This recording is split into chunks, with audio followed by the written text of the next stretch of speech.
जय माता दी दोस्तों, आप सभी का स्वागत है हमारे YouTube चैनल में। दोस्तों, जब भी कोई ग्रहण होता है, चाहे वो चंद्र ग्रहण हो, चाहे वो सूर्य ग्रहण हो, तो उसका महत्व ज्योतिष शास्त्र में और विज्ञान में दोनों में ही काफ़ी महत्वपूर्ण माना जाता है।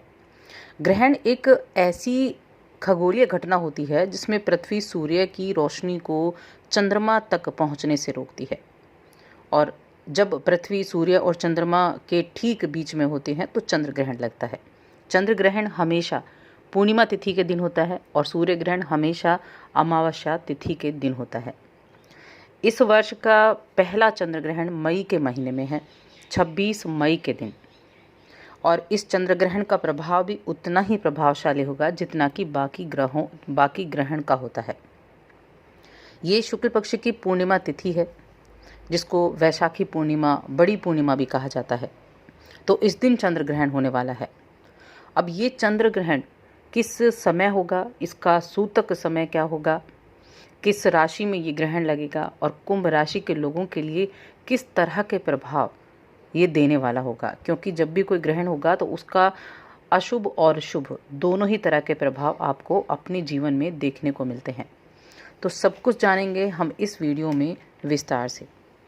तो चलिए, आगे बढ़ने से पहले आपसे छोटा सा ही निवेदन है, अगर आप चैनल पर पहली बार आए हैं तो नीचे जो लाल सब्सक्राइब का बटन है उसको दबा दें और नोटिफिकेशन बेल को ऑल पर सेट कर दें। इससे हमारी सभी वीडियोज़ की नोटिफिकेशन आप तक सबसे पहले पहुंच सकेगी। तो दोस्तों, हम कुंभ राशि के बारे में यहाँ बात करेंगे, चंद्र ग्रहण के प्रभाव के बारे में। इस चंद्र ग्रहण का प्रभाव क्या रहेगा। तो 26 मई 2021 वैशाख पूर्णिमा के दिन पहला चंद्र ग्रहण होगा, और ये जो ग्रहण होगा ये वृश्चिक राशि में लगेगा, अनुराधा नक्षत्र में लगेगा। इस दिन चंद्रमा वृश्चिक राशि में गोचर करेंगे, जो उनकी नीच की राशि मानी जाती है। और वृश्चिक राशि में पहले से ही केतु भी विराजमान है, जो कि एक बड़ा ही क्रूर ग्रह माना जाता है, राक्षस ग्रह माना जाता है। यानी एक शुभ ग्रह के साथ एक क्रूर ग्रह का कॉम्बिनेशन बन जाएगा।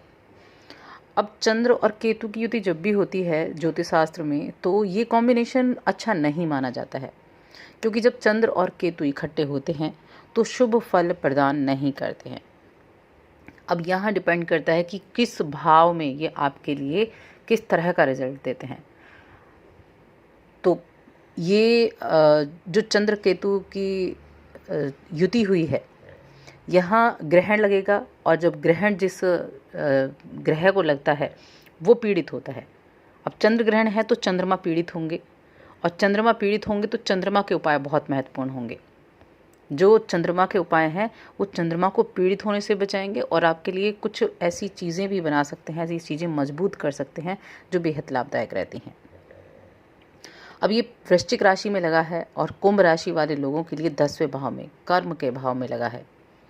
तो कुंभ राशि वाले लोगों को तो यहाँ बेहद खुशी का समय होना चाहिए, क्योंकि ये चंद्र ग्रहण ऐसा चंद्र ग्रहण होगा जिसका प्रभाव बड़ा ही शुभ आपके जीवन पर होने वाला है।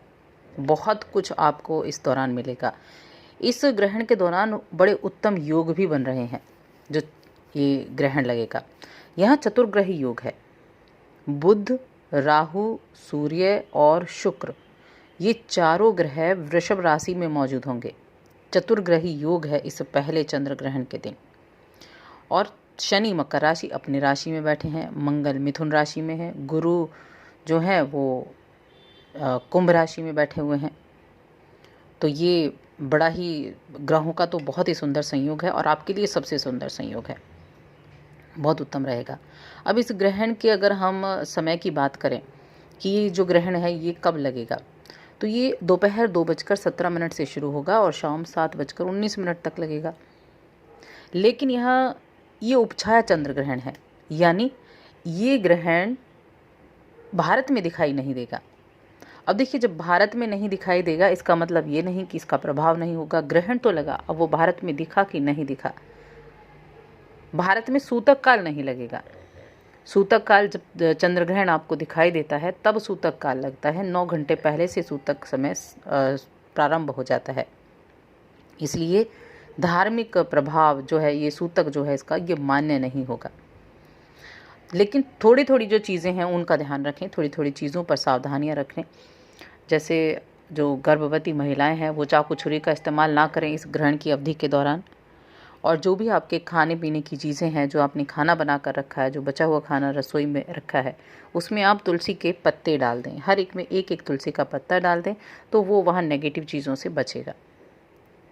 और इस ग्रहण के दौरान आप भगवान शिव का ध्यान कर सकते हैं, भगवान गणेश का ध्यान कर सकते हैं, या जो आपके इष्ट देव हैं, आप किसी भी देव को पूजते हैं, गुरु को मानते हैं, जिस भी इष्ट देव को आप मानते हैं, उनके मंत्र का जप आप करें। उसमें बहुत ताकत होती है। और जब ग्रहण के समय ये मंत्र का जप किया जाता है तो ये मंत्र बड़ा पावरफुल हो जाता है, सिद्ध हो जाता है। ग्रहण का इंतज़ार करते हैं लोग कि मंत्र सिद्ध करेंगे या यंत्र सिद्धि करते हैं, तो वो बहुत प्रभावशाली होते हैं। एक जब ग्रहण समाप्त हो तो दान पुण्य जरूर करना चाहिए, चाहे थोड़ा ही करें लेकिन दान पुण्य जरूर करें। बहुत अच्छे लाभ देता है ये ग्रहण का दान पुण्य। अब कुंभ राशि के लोगों के लिए हम जान लेते हैं कि उनके लिए ये ग्रहण जो है किस तरह के लाभ लेकर आया है। तो देखिए, ये जो पहला चंद्र ग्रहण है ये निश्चित रूप से धन लाभ कराने वाला तो आपके लिए बिल्कुल होगा। वैसे भी मई का महीना ऐसा महीना है जो कुंभ राशि वाले लोगों के लिए ऐसे शुभ अवसर लेकर आया है। आगे बढ़ने के लिए अवसर काफ़ी होंगे, बस उनका आपको फ़ायदा उठाना होगा। तो वैसा ही ये रहेगा, आपको किसी विशिष्ट कार्य में उपलब्धि मिलेगी इस ग्रहण से। यानी कोई आपका ऐसा कार्य हो जाएगा, ऐसे कार्य में आप उपलब्धि पाएंगे जो आप नहीं कर पा रहे थे, या आपकी काफ़ी समय से इच्छा थी कि काश आप इस कार्य से जुड़ें या इस कार्य को करें, तो वैसा ही रहेगा।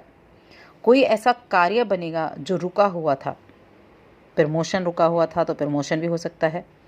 व्यापार बंद हो गया था, मंदा हो गया था, तो वो भी चल सकता है। नौकरी चली गई थी तो नौकरी वापस मिल सकती है। परिवार में सुख शांति बनी रहेगी, धन का लाभ निश्चित रूप से होगा। और ये देखिए, शनि मकर राशि में है और शनि इस समय वक्री भी हो चुके होंगे।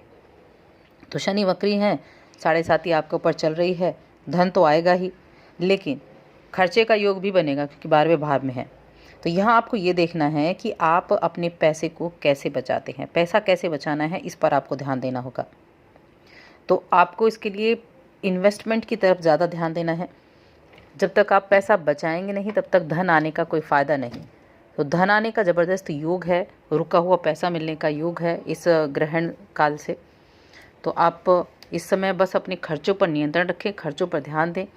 और उपाय के तौर पर इस ग्रहण, जब ये ग्रहण समाप्त हो जाएगा शाम को, तो अन्न का दान, कपड़ों का दान, ऐसे दान आप ज़रूर करें। इस दान का कई गुना फल आपको प्राप्त हो सकता है। वैसे भी पूर्णिमा तिथि है, इस दिन दान किया गया बहुत शुभ फल देता है। तो दोस्तों, और अधिक ऐसी जानकारियों के लिए चैनल को सब्सक्राइब कर लें और हमारी इस वीडियो को ज़्यादा से ज़्यादा लाइक करें, सब्सक्राइब करें।